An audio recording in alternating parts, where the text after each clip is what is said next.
Muy buenos días a todos, que la gracia del Señor continúe sobre nuestras vidas. Hoy es un día señalado por el Padre en el cual nos congregamos con el propósito de continuar nuestra escuela de discipulado de la vida del reino. Queremos hoy recibir lo que Dios tiene y pedir al Señor su ayuda para poder comunicar su verdad, las ideas, los pensamientos de una manera clara y que podamos todos tener entendimiento para poder absorber y recibir lo que Dios tiene para enseñarnos. Amén. Inclinemos nuestras cabezas y pidamos la ayuda del Espíritu Santo en esta mañana. Señor, muchas gracias que en este día nos permites llegar a tu casa y reunirnos con el propósito de oír esta enseñanza que nos estás impartiendo acerca de la historia de la iglesia, los acontecimientos que desde el momento del Pentecostés hasta nuestros días tú has venido permitiendo, manejando tu soberanía en relación a tu iglesia. Queremos que tu Espíritu Santo nos dé su ayuda en cada palabra, en cada pensamiento. No dependemos de nosotros mismos, ni tampoco queremos presentar esta clase como una materia humanista, simplemente natural, informativa, sino queremos que tu Espíritu dé una impartición en los pensamientos y nos dé el entendimiento y la gracia para poder transmitir lo que hoy tenemos delante. Pido que tu presencia cubra este lugar, tu presencia cubra nuestras vidas. Guardes a los que todavía no han llegado, que están en camino, para que puedan llegar, y a los que estamos aquí bajo tu abrigo santo. Gracias, Señor. Ponemos todo lo que vamos a hacer en este día delante de ti una vez más. En el nombre de Jesús. Amén y amén. Amén. Estamos tratando el camino a la reforma luterana, la Iglesia Católica Romana por dentro, en los siglos XIII al XV. Hemos visto la introducción de la influencia de los dominicos y los franciscanos dentro de lo que era la iglesia, el desarrollo en esa fecha, que fueron determinantes para los acontecimientos que se dieron y los intentos internos de reforma dentro de la misma Iglesia Católica. Hablamos sobre la Inquisición, que fue una continuación de lo que eran las cruzadas, pero ya con un carácter oficial, donde las órdenes papales determinaban todo lo que tenía que ver con la persecución de los que llamaban herejes, todo el que se salía de las creencias de la iglesia dominante, que era la católica, apostólica y romana. Antes la persecución era más episcopal, o sea, los obispos en sus predios, en sus parroquias, en sus ciudades, tenían autoridad para ellos gobernar todo lo que tenía que ver con las persecuciones, y por eso se daban persecuciones en algunos lugares, pero en otros lugares las cosas estaban tranquilas. Pero cuando se convierte en la Inquisición, ya era algo legal, con una corte establecida en Roma, la principal, y cortes locales en diferentes lugares.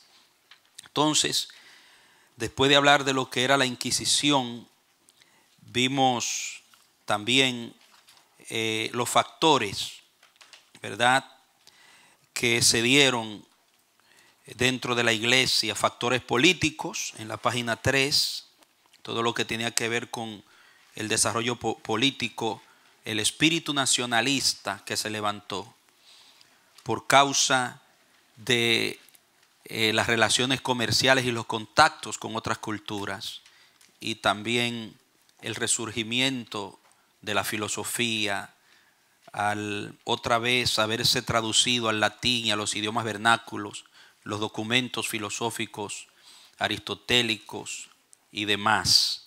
Entonces eso se metió dentro de la escolástica, las universidades y los planteles educativos de especialmente los dominicos, y ellos trataron de armonizar la fe con la razón.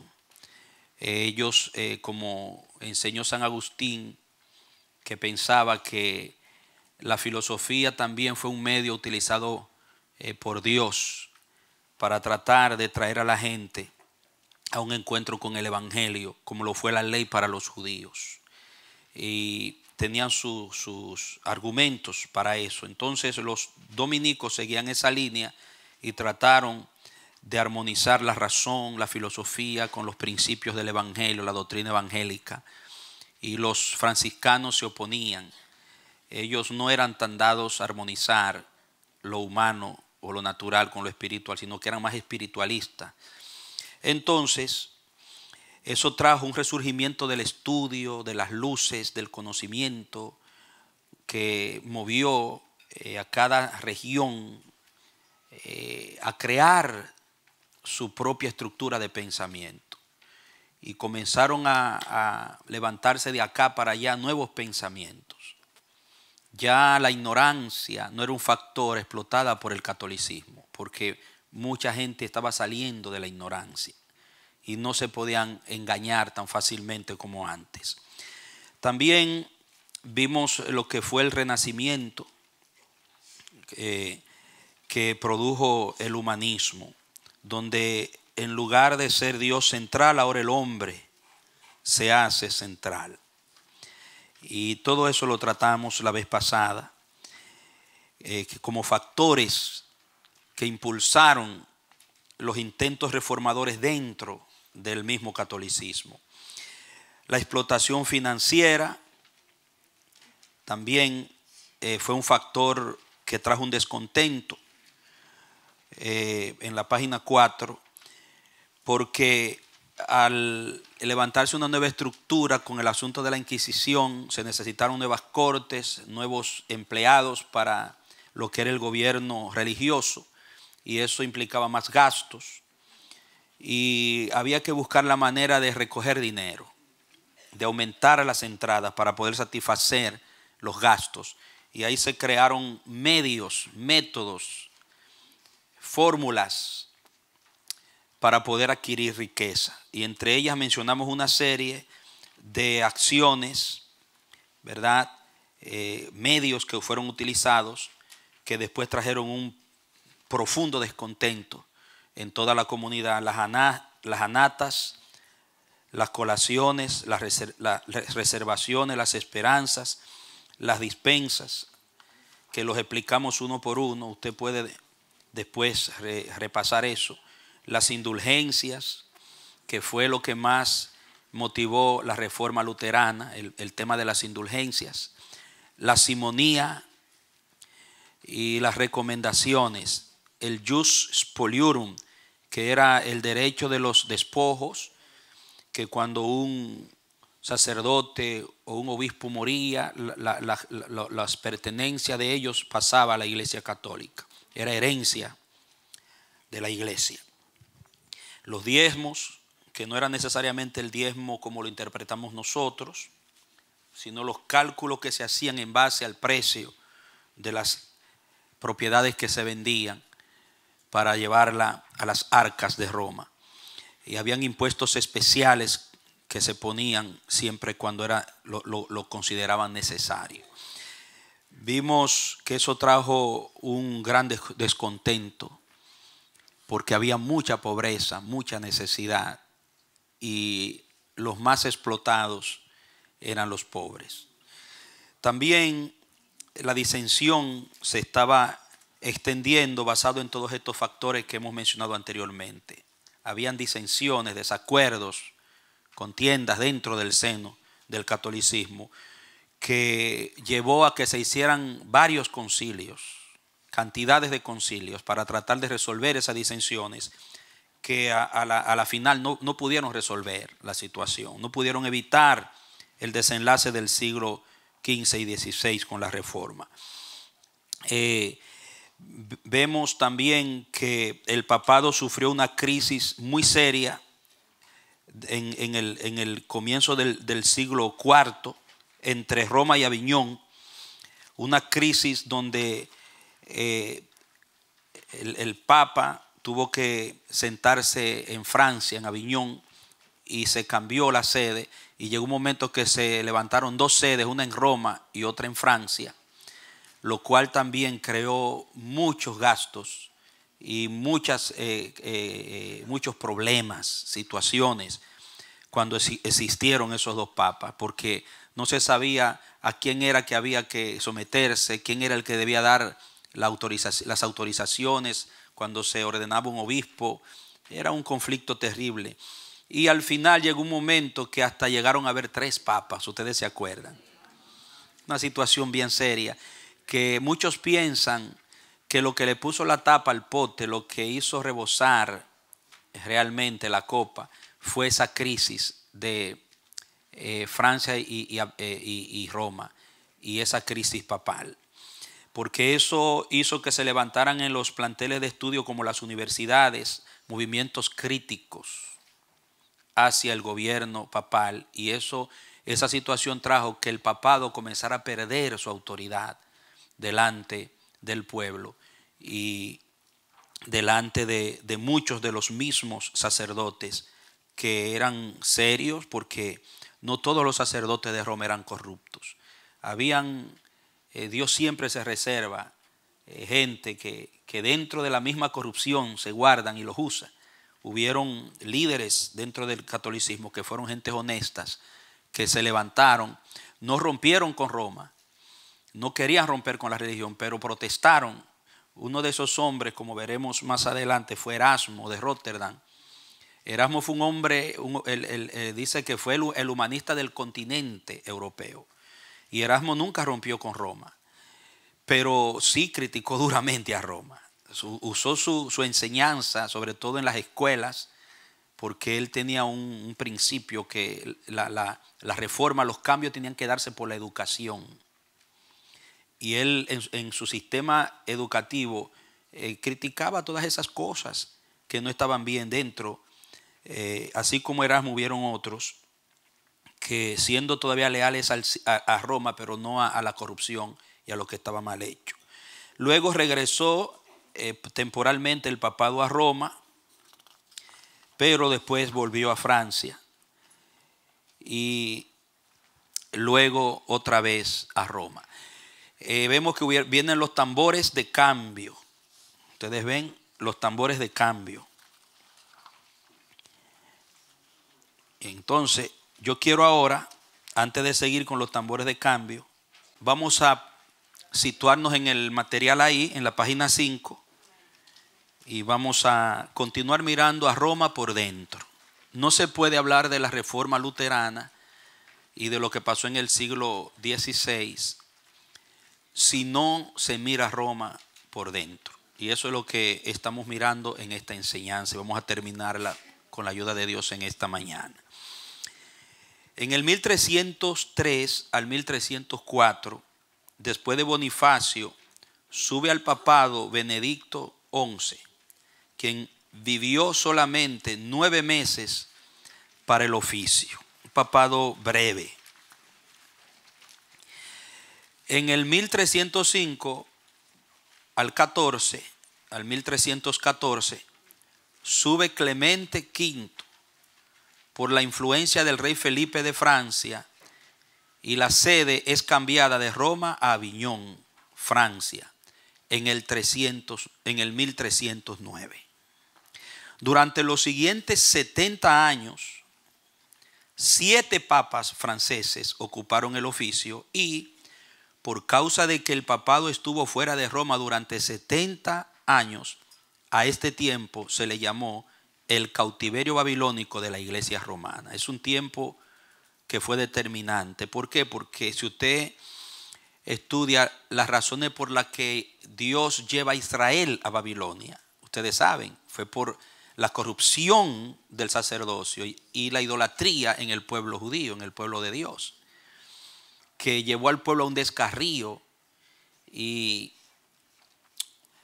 forzó, podríamos decir, a Dios a usar un gobierno extranjero, un poder extranjero en Nabucodonosor para que sometiera a Israel a cautiverio por 70 años. Entonces, esos 70 años que vivió la Iglesia Católica, muchos hombres importantes dentro del catolicismo y los católicos compararon ese tiempo con el tiempo que Israel fue llevado cautivo. Entonces usaron los argumentos de que si Dios llevó a Israel cautivo a Babilonia porque Israel estaba en pecado y se había corrompido y el sacerdocio se había corrompido, entonces significa que la Iglesia Católica estaba en lo mismo. Dios está castigando la iglesia.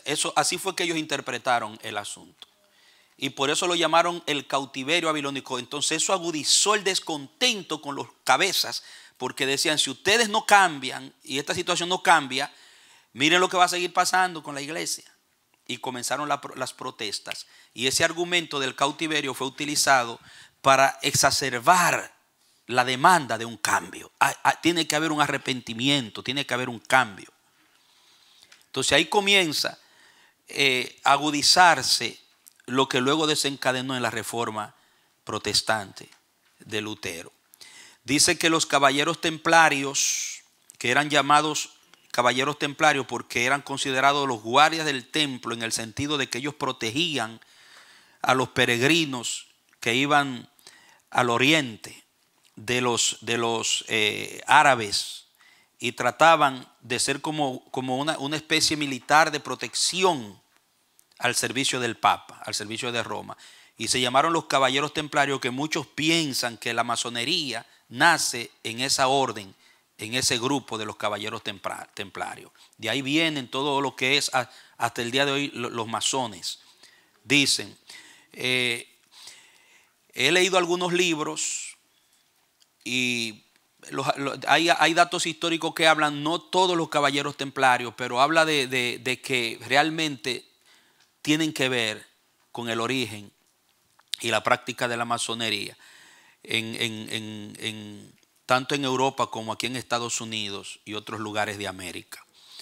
Entonces dice que ellos eran leales a Roma, fueron perseguidos y eliminados en Francia durante este tiempo por haberse siempre opuesto al rey Felipe de Francia. Los templarios fueron acusados de prácticas corrompidas e inmorales y aún de blasfemia, porque se consideraban que practicaban rituales, porque hacían pactos secretos. Ellos se comprometían a llevar a cabo el trabajo que hacían mediante pactos y rituales. Entonces eso lo tomaron como argumento para perseguirlos, especialmente el rey Felipe de Francia y aquellos contra quienes ellos estaban. Bajo el cautiverio en Francia se idearon nuevos métodos para recoger dinero y se establecieron cardenales franceses para tener mayoría, particularmente por Juan XXII en el 1316 al 1334. Luego el regreso del papado a Roma. Este era el tema en cada reunión de elección papal. Cada vez que se reunían los obispos con el Papa, el tema era: tiene que volver el papado a Roma. Hasta que en el 1377 Gregorio XI terminó este fiasco al regresar a Roma prácticamente a morir. Urbano VI, 1378 al 89, fue elegido en lugar de Gregorio bajo la promesa de regresar a Aviñón. Pero después de su elección, Urbano decidió permanecer en Roma. Como los obispos romanos eran mayoría, franceses eran mayoría, parece que apoyaron a este nuevo papa, Urbano VI, y bajo la promesa de que él iba a volver otra vez a poner la silla papal en Francia. Pero cuando el hombre ganó, él dijo: no, me quedo en Roma, esto se queda aquí en Roma. O sea, estaba vendido a los dos lados, hizo un juego allí, ¿entiendes? Los cardenales se reunieron otra vez y eligieron otro papa, Clemente, VI, 1378 al 94, que regresó a Francia. Ahora había dos papas y cada uno alegaba haber sido legítimamente electo. Así, por un cuarto de siglo, estos dos papas se excomulgaron y anatematizaron entre sí. Ustedes saben lo que eso significa, ¿verdad? Que uno excomulgaba al otro. Decía, yo daba una bula y afirmaba un decreto, fulano no es papa, y el otro excomulgaba al otro. Y se ponían uno al otro bajo maldición, porque ustedes saben que al que el papa maldecía, estaba maldito, porque él era el que tenía la llave, él era el que tenía la autoridad. ¿Comprenden? Uno trataba de socavar la obra del otro, una tiranía y una rivalidad entre ellos. Entonces, eso que ustedes ven que dice ahí, el pueblo y los críticos, especialmente los catedráticos universitarios, aún dentro de los mismos dominicos y franciscanos, pertenecientes a esas órdenes, esta situación los llevó a ellos a protestar dentro del mismo catolicismo, porque lo que estaba pasando era una vergüenza, según decían ellos, con el poder del papado. Entonces, la presencia de dos papas en el siglo XIV creó muchos problemas. La validez de casi cualquier acto eclesiástico era puesta en duda. ¿Quién debía autorizar a los obispos recién consagrados? ¿A quién debía someter sus votos solemnes las órdenes monásticas? ¿Quién debía ser reconocido por los diversos gobiernos? Esta situación trajo consigo tantas complicaciones de orden administrativos y estructurales que el mundo cristiano de entonces estaba estupefacto. Las protestas venían de todas partes. Ustedes recuerdan cuando hablamos de las anatas y de los beneficios que se conseguía por mover un obispo de un lugar a otro. Entonces imagínense ahora con dos papas, cuando movía un obispo, ¿a quién le tocaba la nata? ¿Usted me entiende? O sea, no solamente había una rivalidad por el poder, sino también por lo que ese poder generaba. ¿Por qué? Porque recuerden, hermano, ustedes no deben olvidar jamás en este tiempo que la religión estaba íntimamente ligada con el Estado. Y la forma del Estado conseguir dinero para llevar a cabo sus proyectos era a través de la religión, poniendo impuestos. Todo esto que ustedes ven, esa forma de recaudar dinero, eran como impuestos de un Estado, pero usando la religión y malas interpretaciones y aplicaciones de la palabra de Dios. Y un mal uso del liderazgo espiritual, mezclado con el político. Entonces el pleito aquí no era solamente porque yo quiero ser papa, sino también por los recursos que tienen que venir para Francia o los recursos que tienen que ir para Roma. ¿Me doy a entender? Entonces eso creó una situación tan conflictiva y trajo tantos problemas que se levantó un polvorín, especialmente en los planteles de influencia educativa. Porque en las calles todavía no se podía hablar tan abiertamente en cuanto a lo que eran los desacuerdos que se sentían, pero en las universidades habían maestros revolucionarios dentro del mismo catolicismo que estaban sembrando en los jóvenes estudiantes estos descontentos. Y eso fue extendiéndose y extendiéndose por todos los lugares. En el 1409, último párrafo de esta página, los cardenales de los dos papas convocaron un concilio para reunirse en Pisa. Este concilio, apresurado, declaró vacante el puesto papal y eligió un nuevo papa que tomó el nombre de Alejandro V, 1409 a 1410. Duró un año. Para desaliento de todos, los dos ocupantes se negaron a reconocer la validez del concilio y ahora había 3 papas. Hermano, ahora habían 3. Por medio de maniobras políticas y generosos sobornos, los gobiernos fuertes indujeron un nuevo concilio. Se metió el poder civil y dijo, esto hay que resolverlo. Y movieron dinero también. Convocado esta vez por uno de los papas.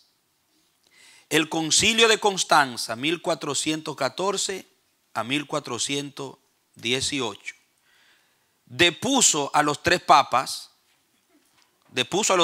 y eligieron a otro, que tomó el nombre de Martín V, 1417 al 31. Esta vez, sin embargo, por medios políticos, la tarea se logró. Tuvo que meterse el gobierno civil y resolver el problema. Entonces, mire cómo termina aquí. Dice, una vez más, la espada secular controló la espiritual. La espada secular controló la espiritual. El cisma había terminado, pero el prestigio del papado,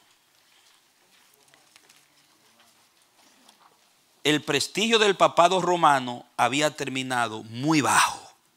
Las voces de todas partes pedían una reforma drástica de todo el sistema. El carácter tiránico mostrado en las cruzadas y la Inquisición, la centralización y mal uso del poder, el descarado derroche de la corte papal, la corrupción y las disensiones internas, desencadenó en la extensión del descontento y las críticas, tanto interna como externamente, así como las crecientes demandas por todos los ángulos de un cambio.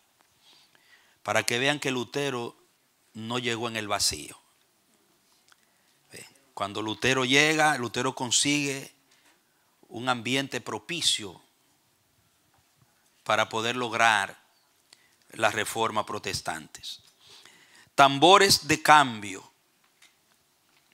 Las protestas contra el dominio romano era la conjugación de los resentimientos por todo el tiempo de la iglesia bajo dominio francés, interpretado como un cautiverio babilónico.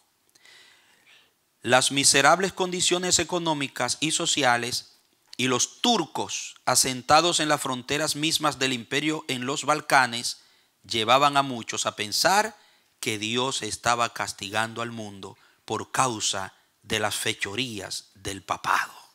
Oiga eso, le estaban echando la culpa de todo lo que estaba pasando en el mundo en ese momento a la corrupción de Roma. Ustedes pueden darse cuenta de eso.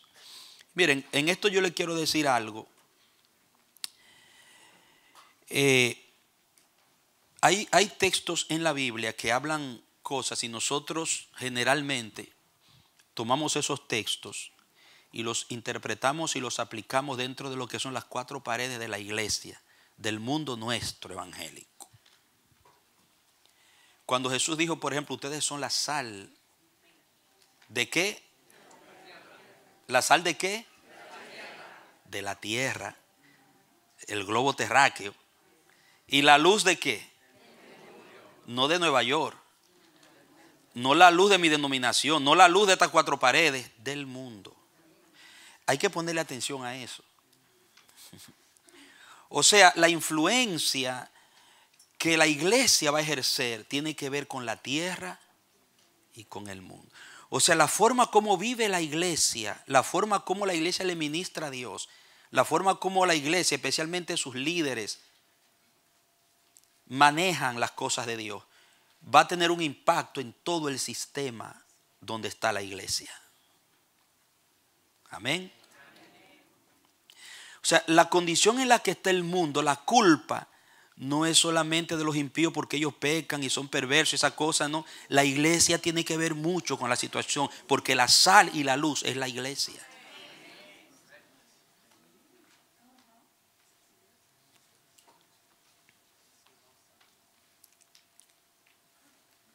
Entonces, por eso ustedes ven que cuando el mundo cae en ese tiempo de crisis, los que estudiaban la palabra y conocían esos textos comenzaron a interpretarlo, especialmente los humanistas que estaban armonizando la razón con la palabra.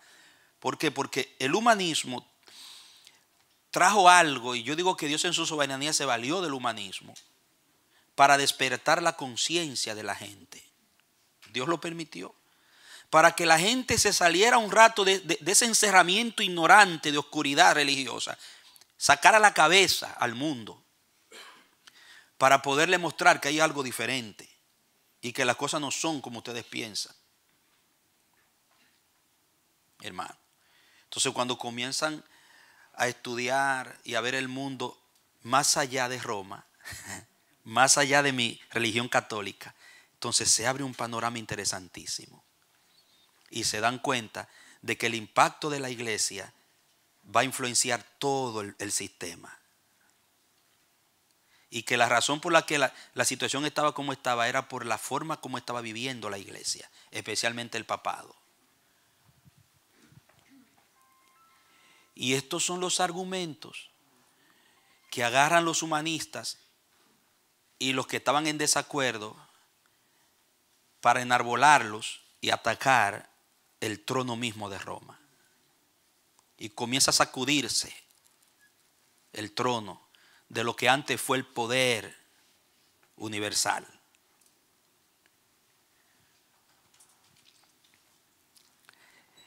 Miren el efecto del Renacimiento, los efectos del Renacimiento. Los hombres espirituales de todos los países estaban sinceramente apesadumbrados al ver el bajo nivel al que había llegado el cristianismo católico romano. Tienes razón.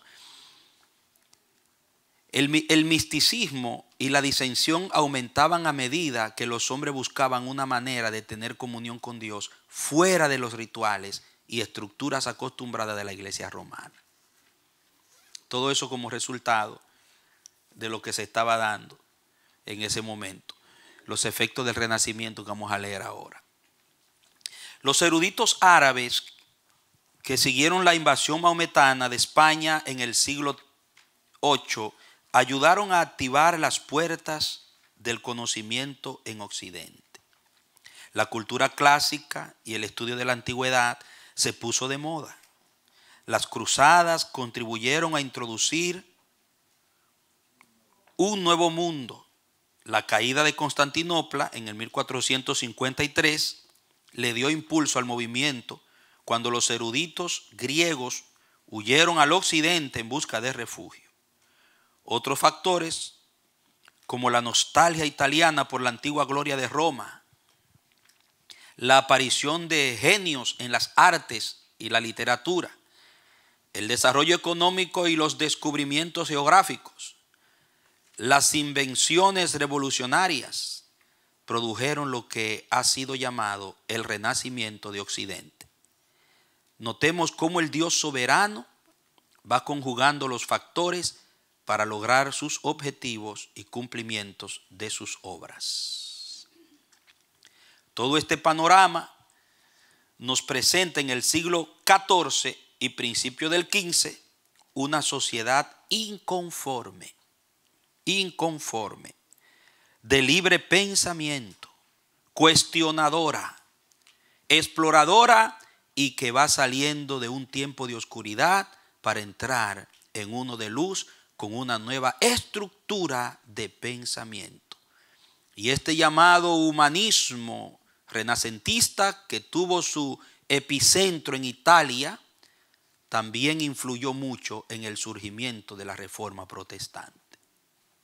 Note cómo la naturaleza de la gente de ese tiempo, cuestionadora, exploradora, ya no eran la gente los ignorantes de antes.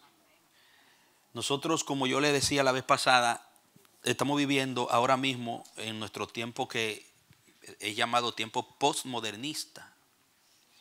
Muchos usan el término de a los jóvenes de ahora, los millennials. Que la gente tiene el mundo abierto delante de ellos, en sus celulares, mediante los medios masivos.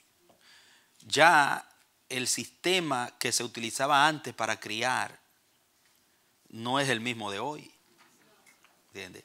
La forma como se pastoreaba antes a una iglesia no puede seguir siendo la misma.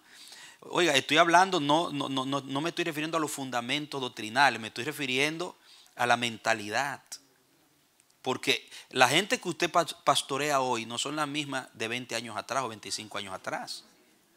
A la iglesia llega una gente que tiene un mundo en su cabeza que no es el mismo de antes. Entonces hay que depender de Dios, hay que orar, hay que pedir al Espíritu Santo que nos dé la sabiduría para cada tiempo. Para cada tiempo. Para saber poner el vino nuevo en saco nuevo, no en saco viejo. Porque lo que pasaba con Roma es que Roma quería el vino nuevo, pero quería mantener el saco viejo. ¿Ustedes me entienden? No se daba cuenta de que estaba viviendo en un tiempo donde ellos tenían que admitir que se equivocaron. El Papa con todos los obispos tenían que humillarse ante Dios y admitir: nos equivocamos. Vendimos los principios, nos salimos de los evangelios y cogimos las tradiciones. Si ellos hubieran hecho eso en ese tiempo, no se da la reforma de Lutero. Se hubiera dado el cambio entre ellos mismos y la iglesia hubiera sido reformada de otra manera. Pero no, ellos preferían usar la cruzada, utilizar la Inquisición al precio de sangre, mantener una estructura apóstata en lugar de arrepentirse. Y por todos los lados estaban llamando a un cambio, ustedes lo ven. En las universidades, cambio. En la sociedad, cambio. Todo el mundo quería cambio, pero el Papa y los obispos no estaban dispuestos a cambiar porque ellos estaban cegados por la avaricia, estaban endurecidos por el poder, hermano. Y no quisieron cambiar el saco. Entonces, ¿qué hizo Dios? Tuvo que traer el cambio de otra manera. Dolorosa, como veremos en todo lo que vamos a seguir mirando, amados míos. Y hoy nosotros, la iglesia, está igual. O sea, la iglesia tiene que llegar a un momento que la iglesia admita que se ha equivocado. Que se le ha enseñado cosas al pueblo de Dios que no son de Dios. Que nos hemos ido por corrientes extrañas.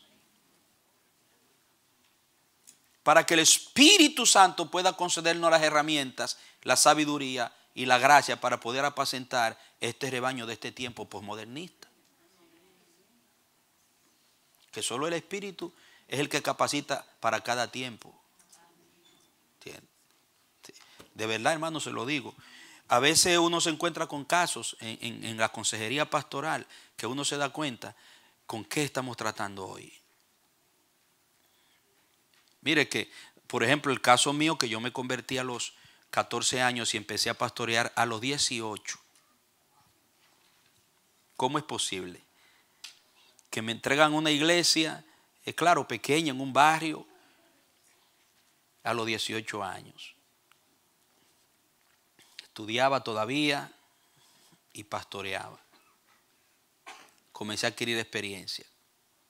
Hasta ahora nunca dejé de pastorear. Yo me fui al seminario y estudiaba interno en el seminario, y por 3 años y medio metido ahí interno, de lunes a viernes enseñanza, y los fines de semana servicio cristiano iba a pastorear la iglesia que yo tenía asignada, porque tenía un equipo de trabajo que dejaba encargado por la semana, y los fines de semana iba a dar discipulado, a visitar, y ya ustedes saben. Pero cuando yo comparo esos años con el pastorado de ahora, la gente de aquel tiempo y la gente de ahora, una diferencia abismal, hermano. Yo no sé usted, pero u otro pastor que me escuchará, yo siento que las personas con las que yo trataba hace 15 años atrás se humillaban más rápido que las que trato ahora. Decían: ay, verdad, pastor, perdóneme. La gente, el posmodernista, el hombre y la mujer de ahora son más duros para reconocer sus errores. ¿Entiendes? La gente de ese tiempo no se creían tan sabios como la gente de ahora.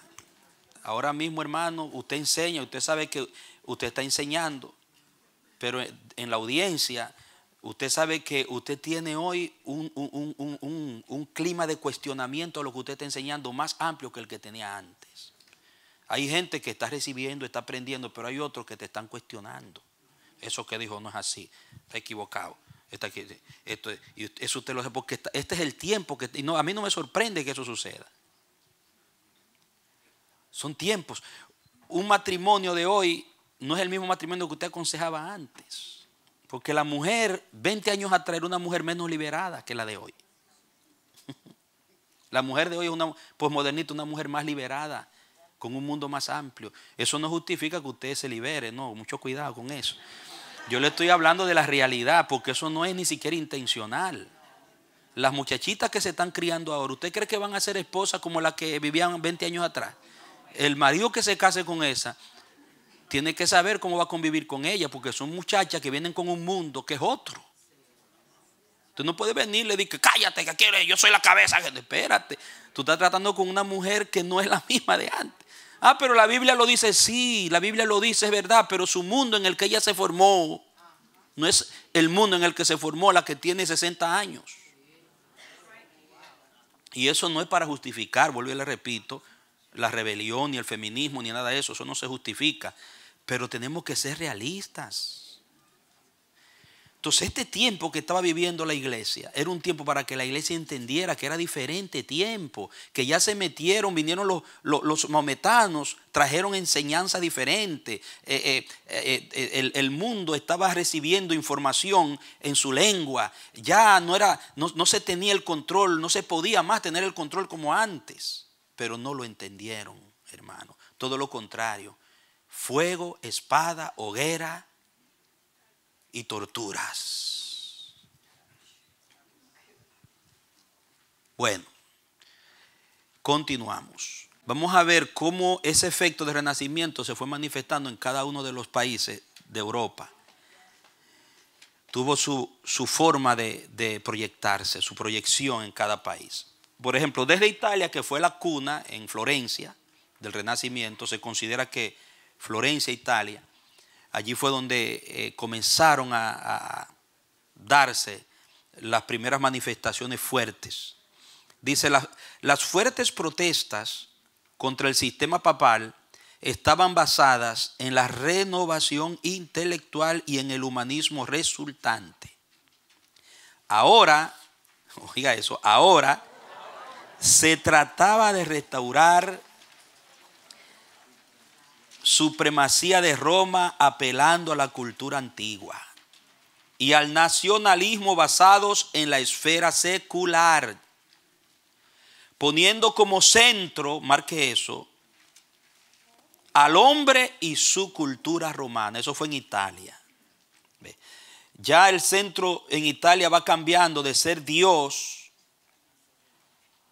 al hombre y su cultura romana. Comenzaron a desempolvar lo antiguo. Se cree que este espíritu se cree que este espíritu fue levantado en gran parte por el cambio de la silla papal de Roma a Aviñón en Francia.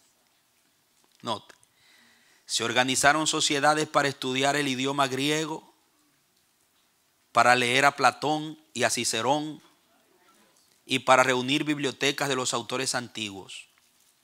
El movimiento se extendió rápidamente al norte de Europa mediante vínculos religiosos, intelectuales, sociales y hasta económicos.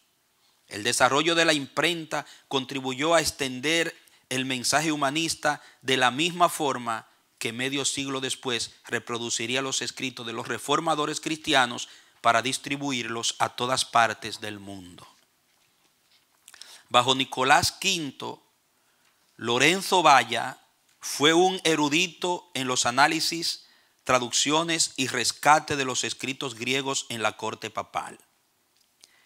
Este también escribió mucho acerca del cristianismo antiguo desde un punto de vista humanista. Note bien. O sea, ahora se estaba interpretando la palabra en el contexto del humanismo, no del romanismo ya. Su estudio del texto griego del Nuevo Testamento fue de gran ayuda para los reformadores cristianos medio siglo después. Una de sus obras más importantes fue su convincente prueba de la naturaleza espúrea. La palabra espurio significa falsa. De la naturaleza falsa del documento de la donación de Constantino por medio de la aplicación de la crítica interna. Mire, esto fue terrible. Cuando Nicolás V se le entrega el poder, comienza a traer personas capacitadas para que le ayuden en todo lo que era el desarrollo del conocimiento, de la cultura romana en Italia. Porque los poderosos, cuando querían restaurar lo antiguo, se buscaban gente capacitada, le pagaban y se dedicaban a crear, a escribir, a promover eso.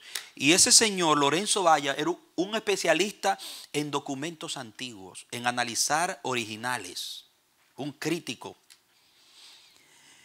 Y hasta el Nuevo Testamento se metió y trabajó con el Nuevo Testamento en sus idiomas originales. ¿Por qué razón? Ustedes van a ver que en ese tiempo se levantó un interés muy fuerte por los originales, por lo original.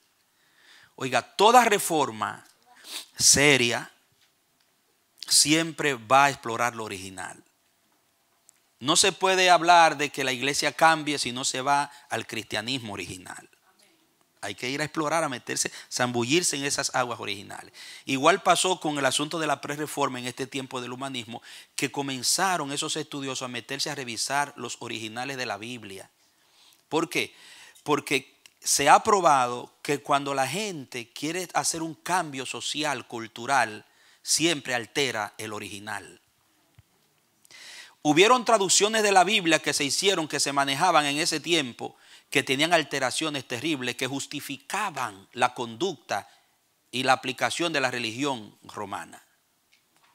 ¿Y qué hicieron los eruditos? Dijeron, no, hay que revisar, y comenzaron a darse cuenta que hubieron textos mal traducidos y comenzaron a utilizar más documentos de los originales del Antiguo Testamento y el Nuevo Testamento para tratar de corregir esos fallos y crear documentos más apegados al original. Y esos nuevos documentos bíblicos traducidos y revisados, criticados, fueron los que usaron para la reforma, fueron los que impulsaron. Cuando el pueblo comenzó a ver que la Biblia no era así como lo decía esa Biblia católica allí, mira cómo es esto en el original. Y este hombre, Lorenzo Valla, era un especialista en eso, en Florencia, allá en Italia. Y él comienza a revisar y se encuentra con el documento que se llamaba la donación de Constantino, que era un documento que era el que utilizaba el papado para atribuirse la autoridad a todos los terrenos y a todo lo que eran los predios de su gobierno. Porque dice que Constantino se lo donó. Mire, vamos a leerlo para que ustedes vean a qué se refería. Dice, la donación de Constantino por medio de la aplicación de la crítica interna. Él criticó el documento, le hizo un estudio al documento, porque se trataba de un documento, tengo una anotación aquí, usted no la tiene ahí, yo la tengo, donde el Papa Silvestre I le donaba a Roma, al poder papal, la ciudad de Roma, las provincias de Italia y todo el resto del imperio de Occidente. O sea, era como un testamento que Constantino hizo antes de morirse, en donde le donaba a la Iglesia Católica todo eso. Y ellos usaban ese documento ante los reyes, ante los gobernantes, para decir, nosotros somos los que tenemos el derecho. Y resulta que era un documento falso. Y una de las cosas que trajo el estremecimiento del poder de Roma fue ese, cuando se descubre que estaban utilizando un documento falso. Eso es un escándalo. Porque este tipo era un tipo respetado, Lorenzo Valla. Y no solamente él demostró falsedad en este documento, en otros también, por cómo se movía en el asunto de los originales. Bueno, eso fue desde Italia. Mire lo que pasa en Italia y recuerde que Roma era la cuna. Ahí estaba la cabeza de la serpiente. ¿Entiende? Y si ahí es que se da este tipo de cosas, ¿qué será en el resto? Desde Alemania, por la reunión libre de estados alemanes llamado el Imperio,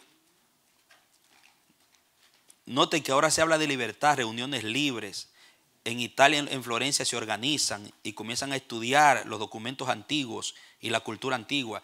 En Alemania hay reuniones libres en los estados alemanes.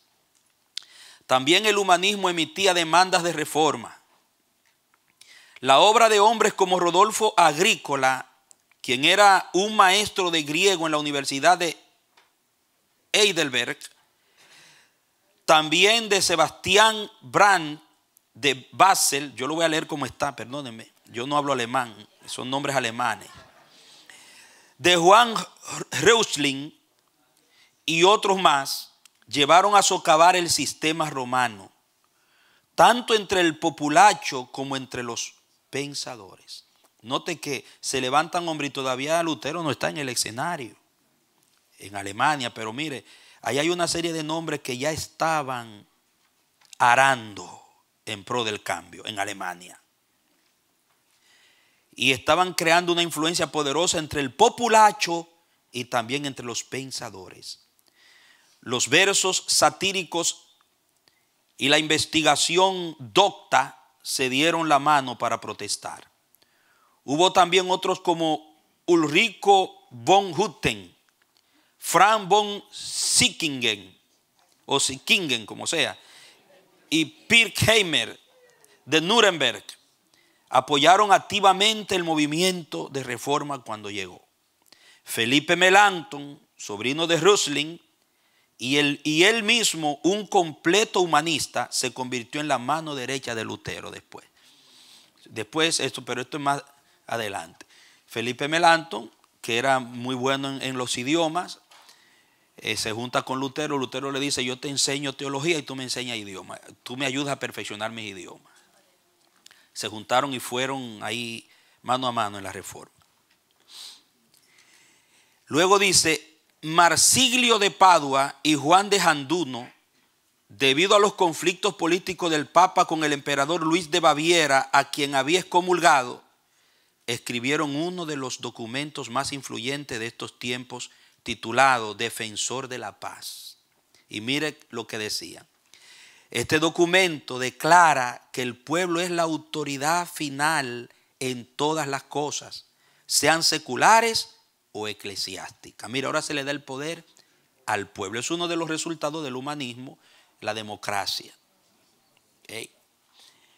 El pueblo tiene el poder final en todas las cosas, incluyendo seculares y también eclesiásticas. De esta manera, en asuntos eclesiásticos, todo el pueblo cristiano, siguiendo los parámetros del Nuevo Testamento, constituye el más alto poder. O sea, el pueblo tiene el más alto poder. De ahí traemos la herencia de la democracia. Entonces, este asunto socavó por completo toda teoría papal de gobierno. Usando el Nuevo Testamento, negaban que el Papa tuviera poder superior sobre los obispos y hacían hincapié en que no había base escritural clara para probar que Pedro hubiera estado alguna vez en Roma. ¿Okay? Noten bien que dice base escritural, porque ellos agarraron la Biblia y la usaron como el bastión. Y es verdad, en la Biblia se habla de Pedro, de que estuvo en Roma, cuando se usa la Biblia usando textos, infiriendo un saludo que hay, que él ni siquiera menciona a Roma. Dice: los hermanos de Babilonia os saludan. Y algunos interpretan que se refiere a Roma y que está escribiendo desde Roma.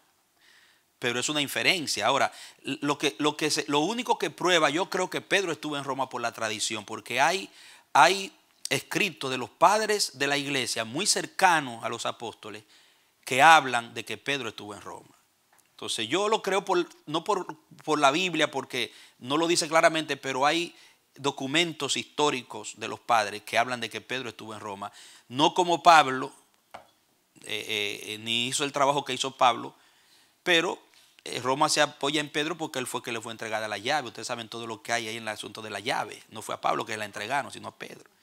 ¿Ok? Pero ellos con la Biblia, dice, con la Biblia ustedes no pueden mostrar, decían, que Pedro estuvo en Roma. Eso era un golpe duro contra el papado, hermano. Esto era de frente. Un desafío nunca visto. Nunca visto. Seguimos leyendo. Todo el poder espiritual descansa en el cuerpo de cristianos creyentes, no en sacerdotes, obispos ni papas. Además, decían que en un gobierno cristiano, reflejando el carácter y la voluntad del pueblo, los gobernantes civiles tienen el derecho de gobernar en los asuntos eclesiásticos, incluyendo la convocatoria, ay Dios mío, la convocatoria de concilios ecuménicos y el nombramiento de obispos. La autoridad final reside en un concilio general eclesiástico del pueblo, no solamente de obispos. Entonces le dan al pueblo la autoridad final, cosa que es muy revolucionaria en ese tiempo. Ustedes saben que estos tambores de cambio y estas protestas y todas estas cosas, aunque ustedes ven el comportamiento de Lutero, lo que pasó con Lutero, hermano, cuando lo veamos después, cuando tratemos ya especialmente a Lutero, es que Lutero, mientras estuvo metido en el catolicismo como fraile, estudiando, se formó en los grupos monásticos, en las escuelas monásticas. Los que se educaban en esas escuelas no tenían permiso ni acceso para ir a esos documentos de protestas. Le prohibían. Si uno de esos estudiantes, uno de esos frailes que estaban preparándose para ser obispos o sacerdotes, le encontraban un documento de eso, hermano, hasta los mataban. Por eso es que Lutero, cuando lee Romanos y comienza a confrontarse con documentos de esto, después cuando se le comienza a revelar a Dios por la palabra, el cambio de Lutero se da por una revelación de Dios. No fue porque él leyó estos libros solamente. Fue que lo van a ver después cuando hablemos de Lutero, del proceso de Lutero, que eso es poderoso, hermano. Y ahí despiertan. Pero fíjense que antes de Lutero ya otros estaban siendo iluminados. Lo único, miren qué es lo que pasa, que esta gesta de reforma tiene una sobredosis de humanismo metida. ¿Me entienden? Ese es el asunto. Por eso es que se le atribuye a Lutero más la reforma, porque la reforma de Lutero fue con Biblia. Biblia y celo, que se excedió en muchas cosas Lutero. Y de Calvino. Lutero a la razón le decía que era una ramera. Esa ramera razón decía. Él decía que por la razón nadie podrá conocer a Dios. Pero aquí en Alemania, antes de Lutero, se le da al pueblo la autoridad por encima de todo poder. Eso era muy revolucionario. Guillermo de Ockham, ese hombre fue un hombre muy influyente, Guillermo de Ockham, en ese tiempo, uno de los más influyentes, un hombre brillante. Fue otro pensador reformista que apoyó al emperador Luis de Baviera y se refugió con él. Insistía que la verdadera iglesia no residía en los obispos, sino en los creyentes.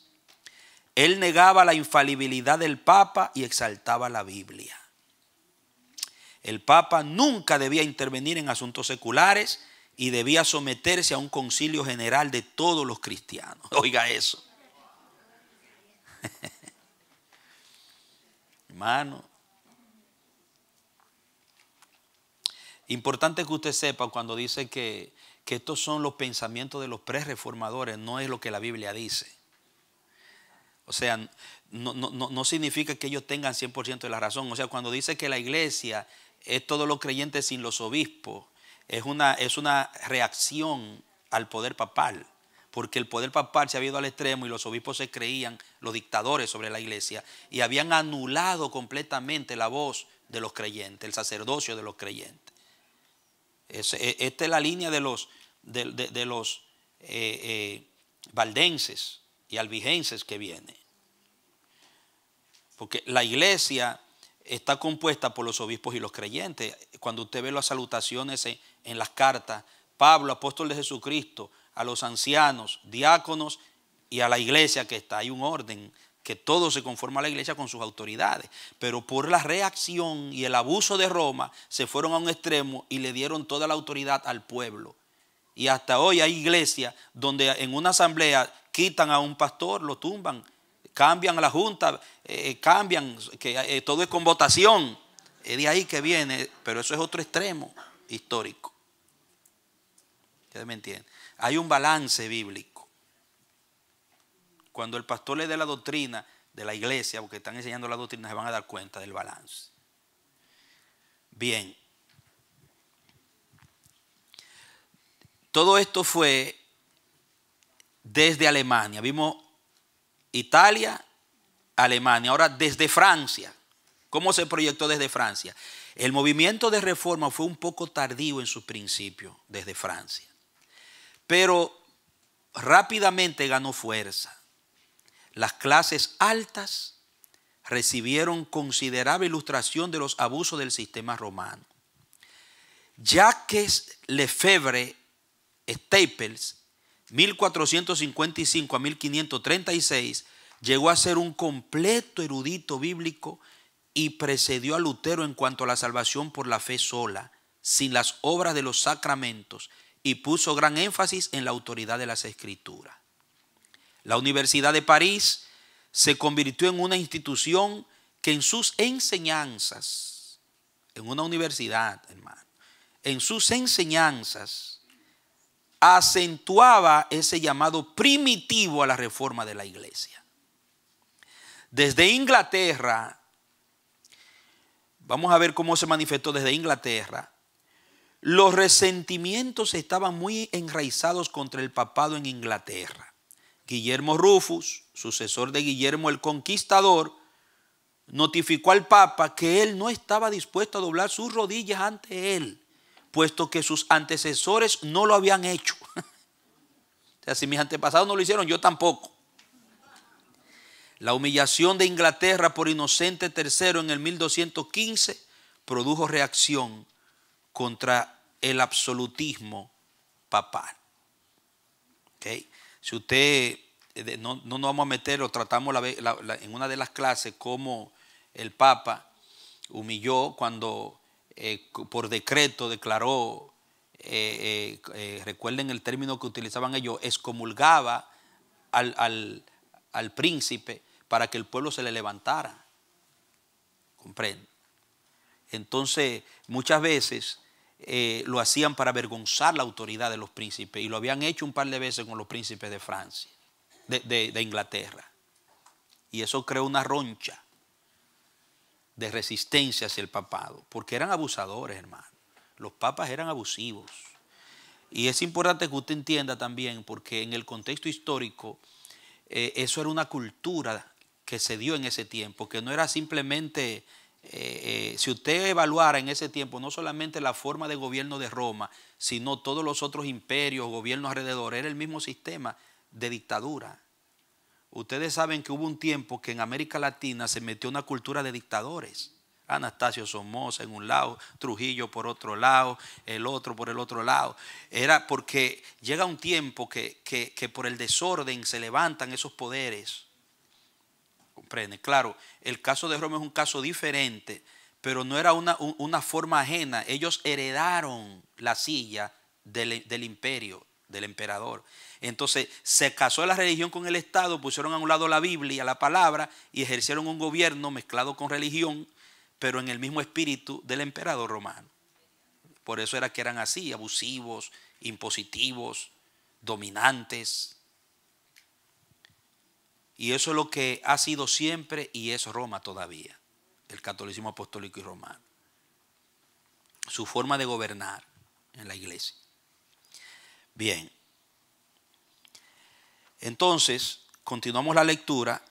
Roberto Grosseteste fue uno de los grandes reformadores ingleses de ese tiempo, el cual llegó a ser obispo de Lincoln en el 1235, donde llevó a cabo una reforma contra el poder de Roma. En el 1350 se había promulgado en Inglaterra un estatuto que atribuía a los propios ingleses las elecciones libres de los obispos y arzobispos como un intento de eliminar las influencias extranjeras. Aquí nosotros decidimos, decían ellos, no el Papa de Roma. 2 años después se promulgó el Estatuto de Premunire, que consideraba traición que cualquier súbdito inglés aceptara la jurisdicción de cortes papales fuera de Inglaterra o que acudiera en apelación de casos a ella. Mire que ellos pusieron un cerco contra Roma. Nuestro problema lo resolvemos nosotros, se resuelven aquí. Y de aquí ellos decían, van a ver que prohibieron también que salieran recursos para Roma. Juan Wycliffe y los Lollardos, 1320 al 84, había sido uno de los fuertes oponentes ingleses contra el dominio papal. ¿Recuerdan el caso de Wycliffe, que era un nacionalista reformador? Cuando el problema de Aviñón era uno de los que exigía, Wycliffe era uno de los que exigía que los dos papas fueran depuestos. En sus conferencias decía que cualquier príncipe secular o eclesiástico que no fuera fiel a su tarea perdiera su derecho a tener el puesto. Fíjese. Con el uso de la Biblia que él ayudó a traducir, página 10. Con el uso de la Biblia que él ayudó a traducir al inglés en el 1382, como autoridad final, atacó severamente el sistema sacramental católico romano, particularmente la doctrina de la transustanciación. Ustedes saben que el pan y el vino se convertía literalmente en la sangre de Cristo en el momento que el sacerdote bendecía. El sacerdote tenía el poder para hacer que se convirtiera. Y eso era lo que le daba al vino y al pan un poder salvífico. Pero tenía que ser administrado por el sacerdote. Si un diácono, un laico venía y lo hacía, se quedaba pan y vino. Tenía que ser el sacerdote, bajo el manto del Papa. Y un sacerdote autorizado por el Papa. Si el Papa no lo hubiera autorizado, tampoco podía convertir el vino en sangre ni el pan en el cuerpo de Cristo. Fíjese usted. Cuántas cosas. Entonces Wycliffe decía que eso no era bíblico. Importante saber que a Lutero se le atribuye haber creído en la transustanciación, pero Lutero la creía de otra forma. Lutero no creía que se convertían literalmente, sino que Cristo estaba presente de una u otra forma, que tampoco lo enseña la Biblia. Son símbolos. Lo único que hay una gracia impartida, una gracia de Dios que se da cuando usted participa de eso, pero siguen siendo pan y vino. No somos caníbales. ¿Entiende? Pero Lutero decía que Cristo estaba presente literalmente, que eso creó un desacuerdo con Lutero y Erasmo y otros de su tiempo. Bien, seguimos. También decía que el Nuevo Testamento no hacía diferencia entre un obispo y un presbítero sacerdote y que consecuentemente el obispo romano había usurpado un poder que no era suyo. Por su patriotismo objetaba la extorsión papal contra los fondos ingleses, el nombramiento hecho por el Papa de extranjeros para prebendas inglesas y el fomento papal en Inglaterra de monjes mendicantes que según él lo que hacían era robarles a los pobres. Formó un grupo llamado los sacerdotes pobres que iban predicando de dos en dos y eran recibidos gozosamente por el pueblo. Por eso le llamaron los Lollardos, significaba eso, los pobres de Lyon. Wycliffe fue condenado en el 1377 por el Papa, pero fue protegido hasta su muerte en el 1384 por influencia política. Lo protegieron su gente, los ingleses. Sus seguidores continuaron su movimiento y en el 1395 ellos dirigieron una carta al Parlamento condenando el romanismo. Oiga, él murió, pero el hombre hizo un trabajo tan fuerte. Wycliffe fue un hombre, miren hermanos, que yo personalmente como pastor y maestro, me interesa mucho cuando veo esos prereformadores y los reformadores, su trabajo en cuanto a la enseñanza, el fruto de la enseñanza. Wycliffe se dedicó en su universidad y en su plantel de estudio a inculcar la Biblia. De hecho, llegó a traducir el Nuevo Testamento al inglés. Quería que el pueblo tuviera la Biblia en su idioma. Y él enseñó. Era un hombre incesante. Y si usted estudia la biografía de Wycliffe, va a ver que fue un hombre que pasó por situaciones, pero nada lo hacía. Era como un Nehemías que decía, yo no tengo tiempo para ello, esto. Y muere. Y es tremendo cómo los pensamientos de Wycliffe se filtraron en todos los otros estados de Europa por sus discípulos que iban a enseñar. Se convirtieron muchos de ellos en catedráticos, en maestros, y fueron a enseñar a otras universidades y llevaban lo que él enseñó. Y muchos piensan que por eso le llamaron la estrella matutina de la Reforma a Wycliffe, porque dicen que con él nació la luz que después trajo la Reforma, la estrella matutina de la Reforma. Entonces yo veo en Wycliffe el ejemplo y el efecto de la enseñanza. Cómo sus pensamientos continuaron hasta que hicieron un impacto global, amados míos. Entonces, ¿qué sucede? Que cuando uno olvida la enseñanza y se adapta al sistema presente y cae en el entretenimiento, uno no está preservando generaciones. No hay futuro. El futuro está en la enseñanza. Entonces, miren por qué yo a ustedes le hago este remarque. Mira, escúcheme esto ahora. Si usted es un cristiano, es una cristiana que le gusta aprender, un estudiante, no alguien que le gusta ser entretenido. Usted no anda detrás de pasar el tiempo, de buscar una idea nueva, de emocionarme, sino quiero aprender. Por eso es que Jesucristo mandó a ser discípulos. Porque eso es un discípulo, alguien que aprende. Entonces, cuando usted aprende, usted va a influenciar a otros. Usted va a generar multiplicación de eso.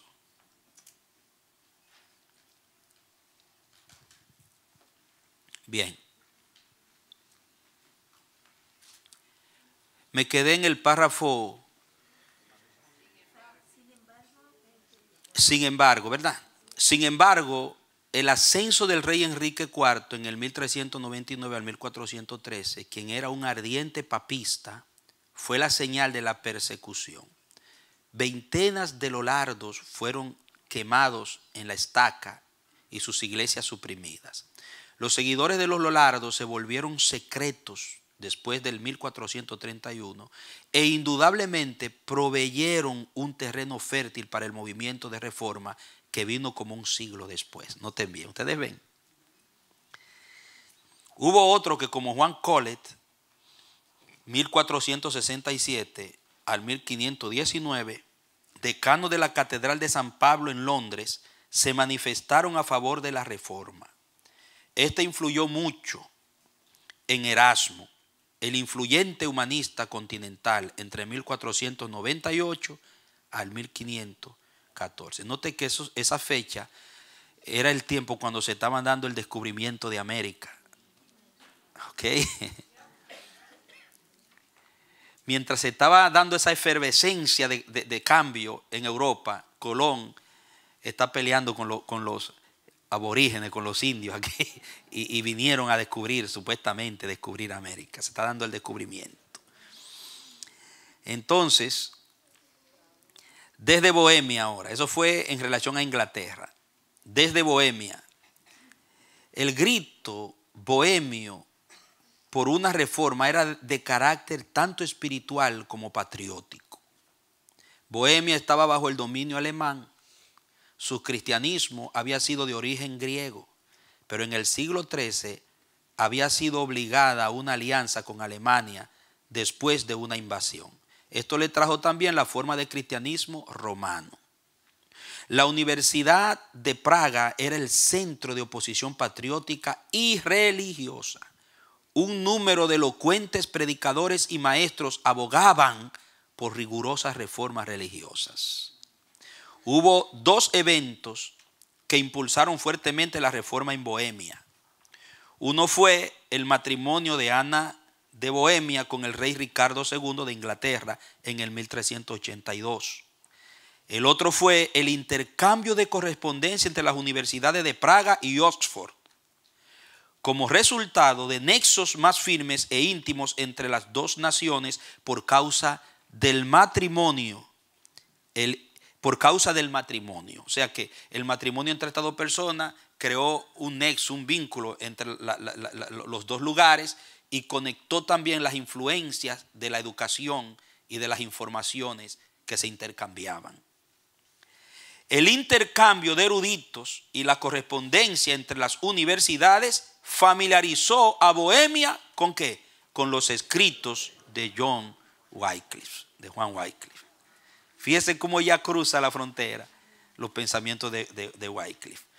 Entonces, Juan Hus, 1369 al 1415, fue el hombre que heredó estos factores y encabezó el movimiento de reforma en Bohemia.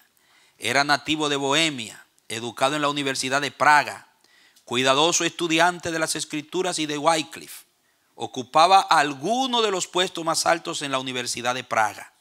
Hus encabezó una lucha contra los alemanes en la universidad y movió al rey a concederles un cambio en la constitución de la escuela en enero del 1409, que dio a los nativos, a los checos, una posición ventajosa sobre la mayoría alemana.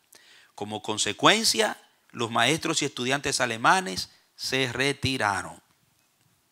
Lo que pasa es que la influencia alemana en las universidades era pro-papista, pro-católica, y Hus era pro-reforma, y se daban unas situaciones donde, imagínese usted que en una institución educativa hayan dos tendencias. Una sea excesivamente defensora del catolicismo y otra defensora del protestantismo. Y están en pugnas ahí adentro. Va a llegar un momento que esa tensión va a tener que ser definida.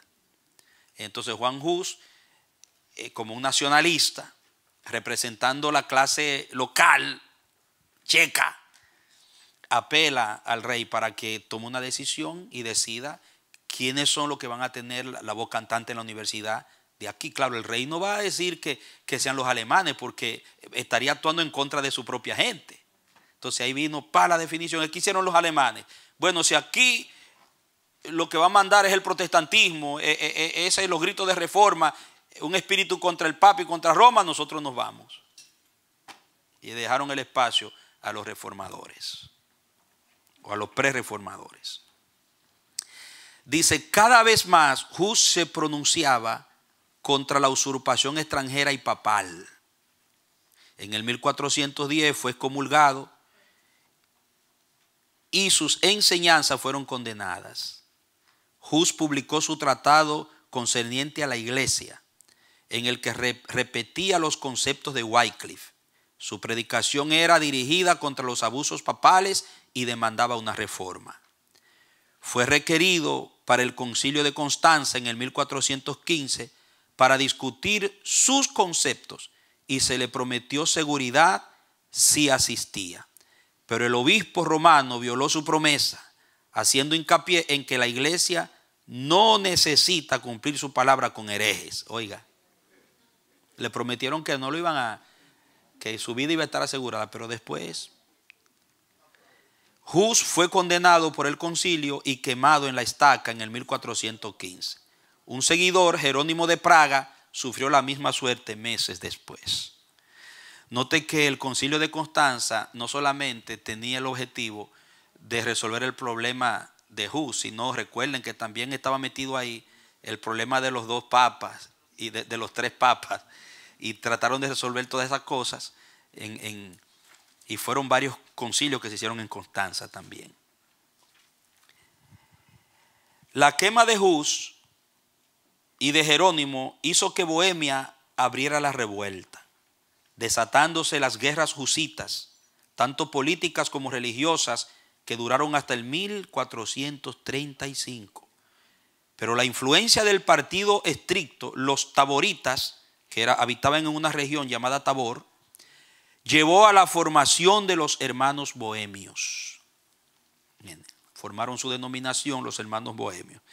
Pueden notar que muchas veces la prerreforma hizo uso de la violencia y se confrontó violentamente contra sus oponentes. No era solamente pensamientos, ideas y Biblia. En el caso de los husitas tuvieron que pelear también. Desde Holanda ahora, eso fue en Bohemia. Ahora vamos a ver desde Holanda. Desiderio Erasmo de Rotterdam, 1465 a 1536, fue considerado el más grande humanista del continente. Era hijo de un sacerdote. Su vida fue muy afectada al morir sus padres cuando tenía solo 13 años. Fue educado en su adolescencia en las escuelas de los hermanos de la vida común en Deventer, que eran pro reforma, pro cambio también. Era un grupo de la vida monástica que eran muy inclinados a la educación. Formaron instituciones educativas y asilos para niños huérfanos y cosas así. Y ahí eran formados con una educación rigurosa. Dice que después trasladado a una escuela monástica. Luego estudió en París y Colonia, sobresaliendo como un gran estudiante humanista de su tiempo. No tenía la intención de romper con el romanismo, ponga ahí, romanismo, porque él era humanista. No tenía intención de romper con el romanismo, pero sus escritos están llenos de protestas contra el sistema papal corrompido. ¿Ustedes ven? No fue como Lutero, que Lutero tuvo que romper. En el 1516 publicó su edición escrita del texto griego del Nuevo Testamento, que llegó a ser útil para la reforma. Proponía el cambio mediante la educación y la infiltración.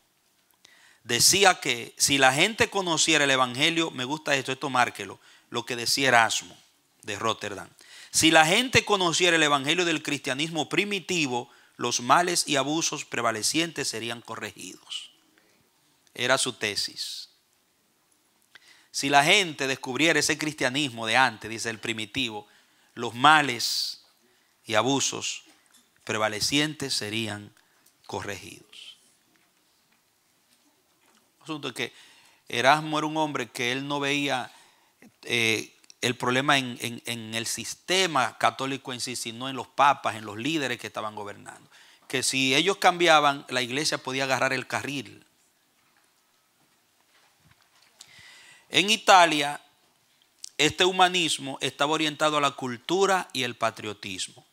En el norte de Europa, todos los demás estados que hemos visto, se abocó al estudio de los idiomas antiguos, hebreos, griegos y las antigüedades religiosas.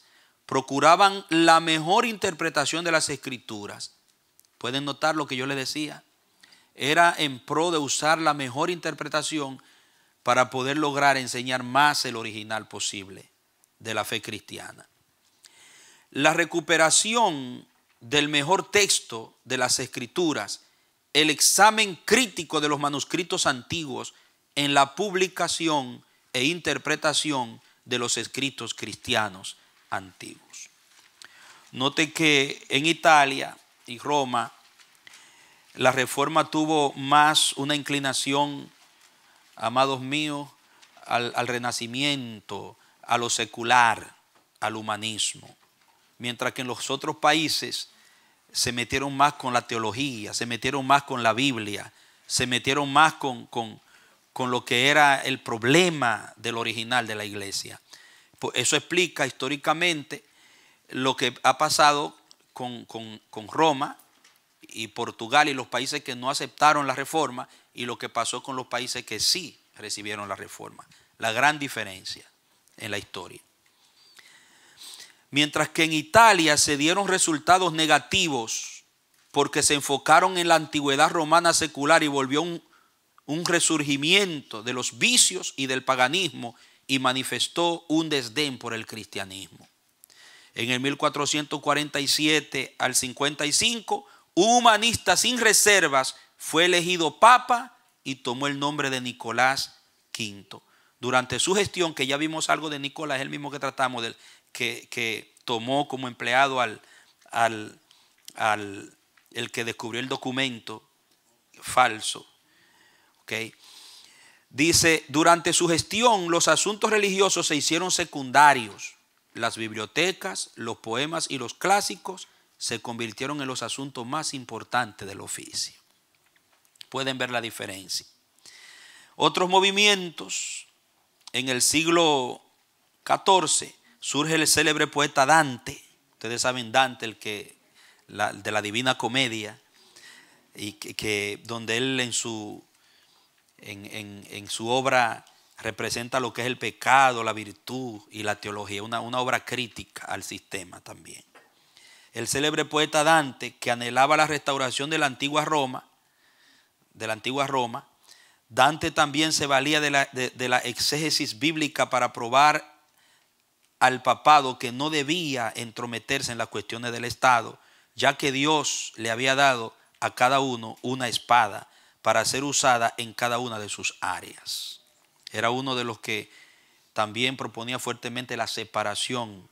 Era un grito constante, la separación de la iglesia del Estado por todos los lados, aún en los secularistas, porque habían visto todo el daño que eso había ocasionado, históricamente hablando.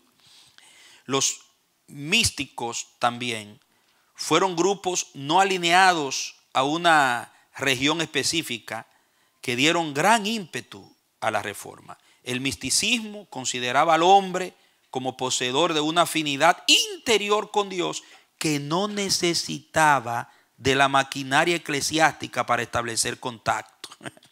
Eso era revolucionario. Decir, ya no necesitamos la iglesia de Roma ni ninguna maquinaria eclesiástica para relacionarnos con Dios.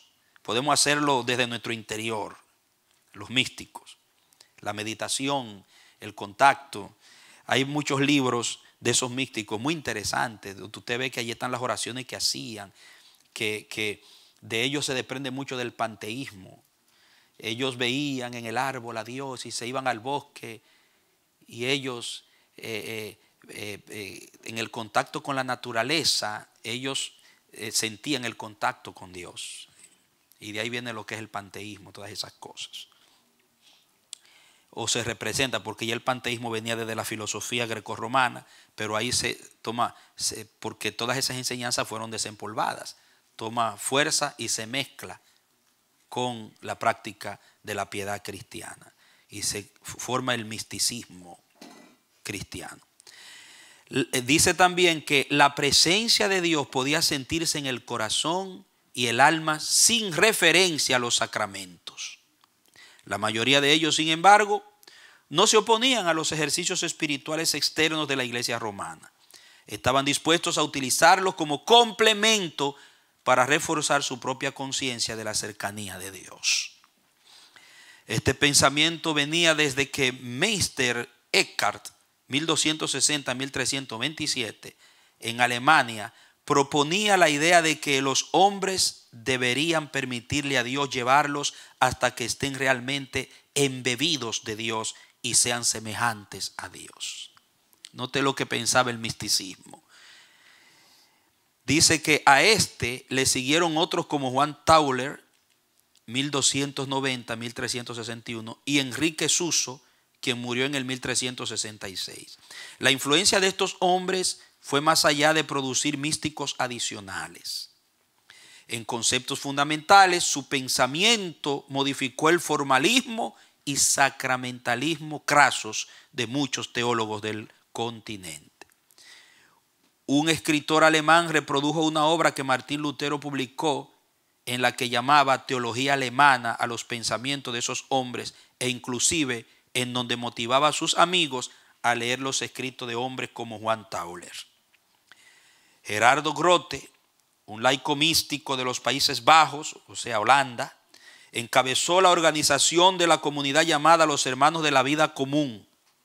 Ellos establecieron varias escuelas en los Países Bajos y en Alemania. Erasmo y Lutero asistieron algún tiempo a esas escuelas.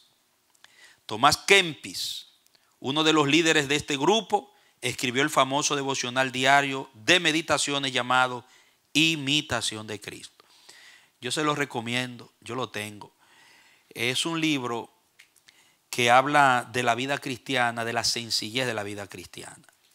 Y es muy bueno para la vida devocional, donde le aplica las enseñanzas del Sermón del Monte de una manera muy práctica para meditar en ellas, y es bíblico. Ahí usted no va a tener religión. En la imitación de Cristo hay vida cristiana práctica. Y consígalo, usted puede pedirlo por Amazon y lo tiene y lo lee, y eso le lleva a uno al cristianismo sencillo. Esa era la idea de Tomás Kempis. Hay que volver a la sencillez del cristianismo, porque habían complicado mucho las cosas. La sencillez mística y escrituraria detestaba el cristianismo fastuoso, y cismático del papado. Los místicos se unieron tan celosamente a los clamores de reforma que también fueron perseguidos como herejes y muchos fueron martirizados. Imagínense, al decir que tú puedes tener una relación con Dios efectiva sin necesidad de la estructura eclesiástica y sin los sacramentos. Hermano, tocar al Papa y tocar los sacramentos, ya, eso era una cosa. Y aquí concluimos, página 13, dice, concluimos este capítulo mostrando los factores de fondo existentes dentro del mismo catolicismo que trillaron junto a los grupos evangélicos paralelos el camino hacia la gran reforma de Lutero y en el mundo. El estudio de la Biblia fue lo básico, hermano. Volver a la Biblia, las traducciones, revisar los originales, eso fue fundamental. Porque todo se comenzó a dañar porque hubo un alejamiento de la palabra. Entonces, todo regreso a Dios es un regreso al libro de Dios, a la palabra de Dios. El despertar intelectual. En algunos fondos se predicó la palabra, se hizo el llamado al cambio basado en las escrituras, pero en otros fondos se mezcló la palabra con filosofía y con nacionalismo también. El patriotismo fue otro factor. Cuando los pueblos comenzaron a sentir un sentimiento y a transmitir en las universidades y en los planteles de enseñanza ese patriotismo, ya Roma era vista como un poder injerencista. Las condiciones económicas y sociales, Roma unida al poder, aliada con los más poderosos y los ricos y explotando a los pobres. Consideraciones militares, grupos como esos de los caballeros templarios. En Roma se levantó poderosos ejércitos que también eran instrumentos de la Inquisición y de las cruzadas. Y dice, y el hambre religiosa, había un hambre religiosa, un despertar motivado por un hambre religiosa también. Todo eso fueron factores que trajeron el camino, que constituyeron el camino a la reforma. Y es importante, mire, 1, 2, 3, 4, 5, 6, que usted entienda que estos factores, estos 6 factores, entre otros, no se dieron con los disidentes que venían de abajo, al margen esto fue dentro del mismo catolicismo, recuerde eso. O sea que el llamado al cambio no era solamente de fuera, de adentro. Lo que produjo la explosión, o sea que la reforma fue una implosión realmente. Y así mismo va a pasar con la iglesia moderna ahora, la iglesia de ahora. A nosotros, a la iglesia de Cristo en este tiempo le espera es una implosión. La reforma va a empezar desde adentro, el cambio, hermano. Se combinaron para producir la reforma. Se podían oír voces de casi todos los países principales. Pregunta, yo le dejo esto a usted, esto es para la casa. ¿Qué conclusión aplicable para hoy puede usted sacar al comparar aquel tiempo de la prerreforma con los nuestros hoy? Es que usted a eso que hemos estudiado, que hemos leído, usted le haga una crítica y lo aplique a lo que está pasando ahora. ¿Cuál es el camino ahora que se está dando dentro de la iglesia, como pasó en Roma, para un cambio en la iglesia? Usted puede percibir que hay caminos que se están dando. ¿Cuáles son esos caminos? ¿Dónde están? ¿Puede usted distinguirlo? Que están mostrando que algo va a pasar, un cambio está en camino. ¿Cuáles factores se están dando? Es bueno criticar, hacer esa evaluación y aplicarlo, hermano. Y también preguntarse, ¿yo soy parte de ese cambio? Porque el cambio tiene que empezar por nosotros mismos, ¿verdad? Esos pre-reformadores, amados, el cambio empezó primero por ellos. Tuvieron un encuentro con Dios y sus vidas cambiaron. Dios empieza siempre a crear los cambios dentro de nosotros primero. Amén. Inclinamos nuestras cabezas y oramos. Gracias por su atención. Continuamos cuando vengamos del receso.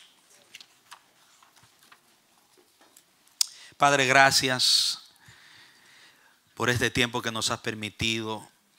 Tantas cosas que han tenido que pasar para que tu iglesia pueda regresar a la senda antigua, a la senda del evangelio del reino, a la doctrina y fundamento de Cristo y los apóstoles y profetas. Sigue iluminando a tu pueblo, Señor. Síguenos llevando por el camino de la verdad. Síguenos iluminando para que podamos entender y diferenciar entre lo que está mal y lo que debe cambiar y lo que está bien. Que podamos ser conscientes, empezando por nuestras propias vidas como ministros, como hijos e hijas tuyos, donde verdaderamente se necesitan los cambios para que se pueda cumplir tu propósito y podamos ser sal y luz de la tierra y del mundo. Sácanos de las estructuras limitantes mentales y llévanos a la amplitud de tu visión, Señor, para el lugar donde vivimos y para el mundo. Gracias porque estamos conscientes de que tú has dado al amanecer de la esperanza y a tu iglesia en todo tribu, lengua y nación un llamado universal, un llamado que va más allá de las cuatro paredes.